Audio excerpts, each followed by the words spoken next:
She was just, you know, calling the homeless shelters. And then another girl chimed in and was like, who cares? She's the quiet kid. Nobody cares about her.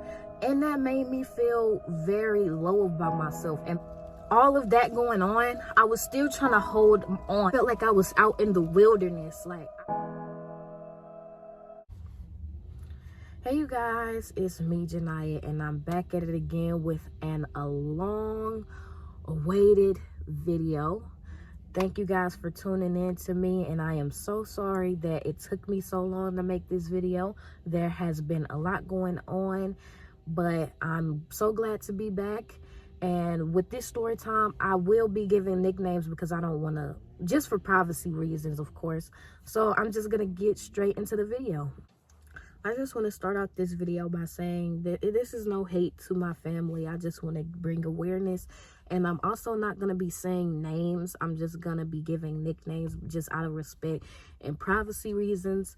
But we're just going to get into like the house and how everything was, what was going on with the house situation. So we moved there at that specific place in 2017, and I think it's called a two-family flat, where one part of the family lives in one side of the house and another part of the family lives in one side of the house. So we're just gonna call her Auntie and her partner at the time, which we're just gonna call C. They stayed in one part of the house and I stayed in another part of the house. And this is not my story to tell, but I'm just gonna say it was a lot of, you know, problems going on, a lot of verbal abuse, physical abuse, and I was on high alert at all times. And it was a lot of just disruption going on at the house, and you know, the family was put into it, the relationship and all of that. So it was just crazy, and that's how it kind of all started. That's kind of what was going on at the time, but slowly things actually got worse. So my auntie would start to, you know, like invade my space. And I feel like with a narcissist, they're gonna always try to be around you. They're gonna always try to take over your energy as much as they can. They're gonna get as much out of you as they can. And I feel like that's what she did. I feel like she was always in my space. I feel like she always needed me for something. Every time she called me, it was never, hey, how you doing? Hey, what do you like to do? It was always, hey, Naya, can you do this? Hey, Naya, I need this to be done. And when you go through that so much, it's almost like you dislike that person. It's like, what more do you want from me? You're taking from me mentally. You're always invalidating my feelings. I'm never good enough, because every time I'm trying to help you or do so, it's never good enough. It's always something more that a narcissist or a toxic person needs. It was like she was taking piece by piece, like just stripping away from me, and I was losing myself with school and home. It was just terrible, and it was just getting worse every year. Every year staying there was just like a freaking living nightmare. Lies being thrown on me. I don't do nothing to nobody, and we're gonna get into that. So my great auntie, which we're just gonna say Auntie 2, which is Auntie's mom, they have this little thing where they love gossiping about the family. It's nothing that our family could ever do right. It's always something that we've done wrong. We're always being judged by these two, and you know, it made a lot of my family members fall back from them.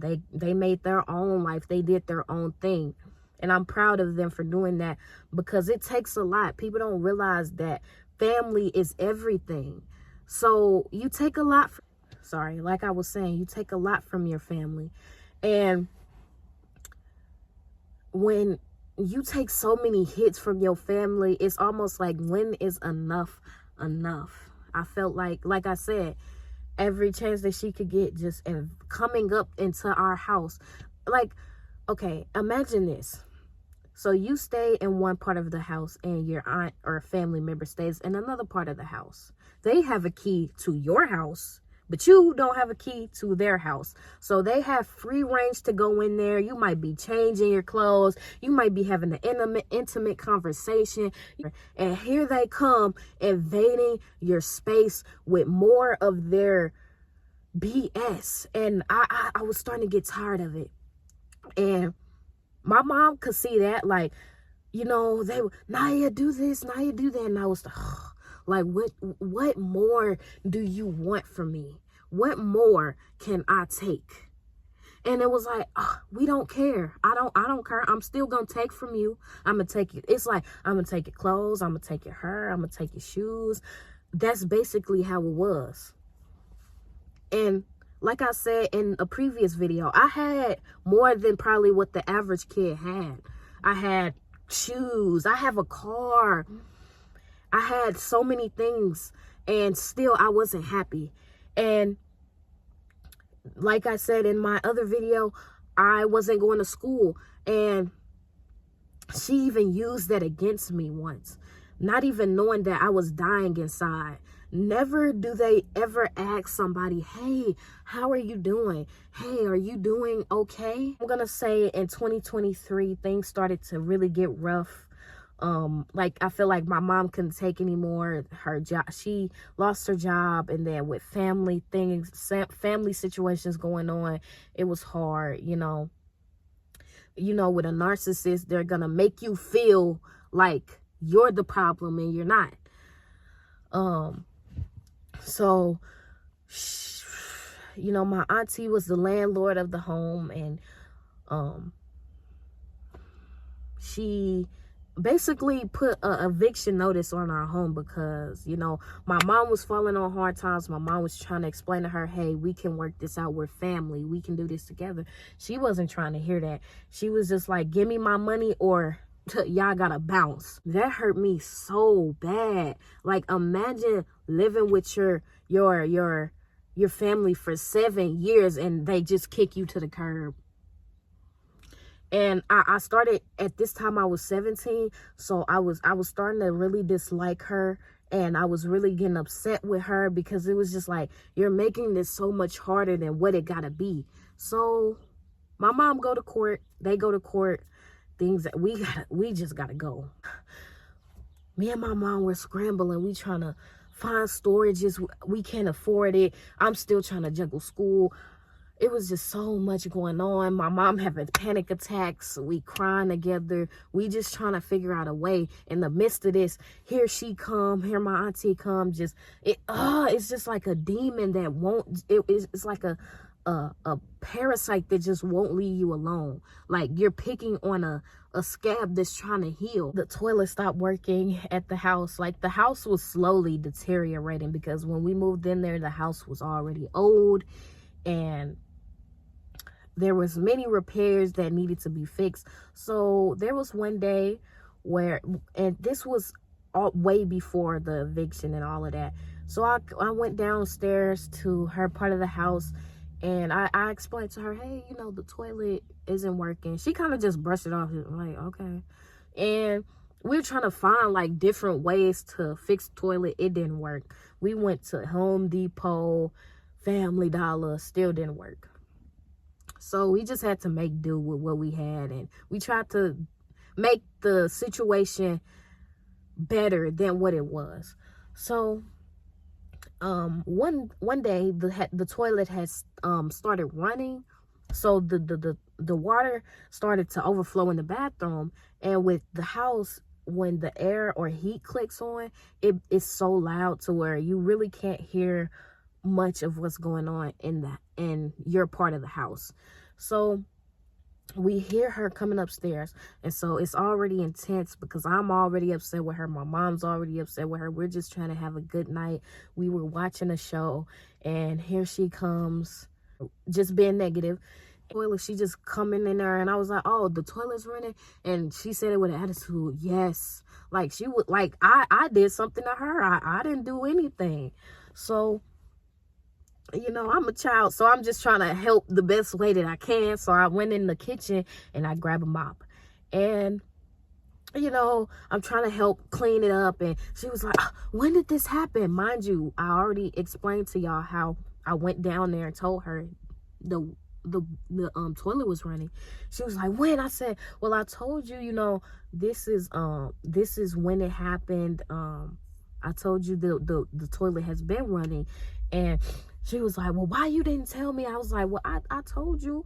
And then at this point, I was just fed up. I was like, you don't have to talk to me like that, you know. You don't have to, I can't like, it's foggy, but I can't exactly remember what I said. But I was like, you don't have to talk to me like that.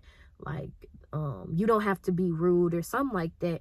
And she was like, you don't, so you doing all of this over a toilet? You being disrespectful over a toilet? I was like, I'm not. You're talking to me this way. And you know, that might sound rude to somebody, but when you had enough, you had enough. Y'all don't understand what I went through with this lady. So then she gets upset. Okay, so I said, you could have called or texted or let us know that the toilet was running, because I didn't know. She said, with what phone, Naya? What phone? I said, Mama, I just left it alone. Yep, I left it alone, and she went on about her day. And so that was that with that whole situation. So after the bathroom situation with my auntie, she said a lot of hurtful things, and she was saying, I can't wait for this B to get out, and I can't wait for them to leave, and she's so disrespectful. And it was like, wow, like, you don't realize the built up anger that I had within me, and you don't realize that you're gonna put me and my family out with no remorse at all. And it made me realize, did you really love me? Because money was the whole goal of this. That's the whole reason. So behind money, so I'm just money to you? That's basically what you're telling me? It really hurt. It really did. So November 2nd was the time that we had to leave. Like, our time was up, and we had to leave permanently. Like, we couldn't come back. And my mom couldn't find any storages. We were trying to find around, trying to find something, and we couldn't, because we couldn't afford it. And it was too much stuff that we accumulated in the house, because the house was really big. So we had to leave everything behind. I mean, everything, which hurt really bad. And we had to find little cheap hotels. And so we found the hotel, and it was a really nice experience. One of like the best 2 days of my life without my toxic family, and without having to deal with just the toxicity of them. And I really didn't even ever want to see them again. And actually, I wasn't even thinking about them, surprisingly. And then that's when we went to the house that you guys seen, and part 2. And that was really difficult. And my mom wanted to speak out. So she kind of made like a group chat or whatever, explaining like, hey, this is what really happened, because my family loves to spread lies, love to, you know, lie on people. They lied on me again and told my uncle, like, yeah, Janiyah is ran rapid, she disrespects people, she's not going to school, which you guys don't even know why I stopped going to school, because again, you guys never ask anybody if they're ever okay. And I'm not trying to like diss nobody, but I'm just speaking the real. Like, they never ask anybody if they're okay. So that was that. I can't believe she lied on me, the one person that don't do, all I did was help you. So for you to just lie on me constantly, talk bad on me constantly, man, that hurt bad. So like I was saying, she put a group chat out there like, hey, this is what really happened, because she knows our family loves spreading lies.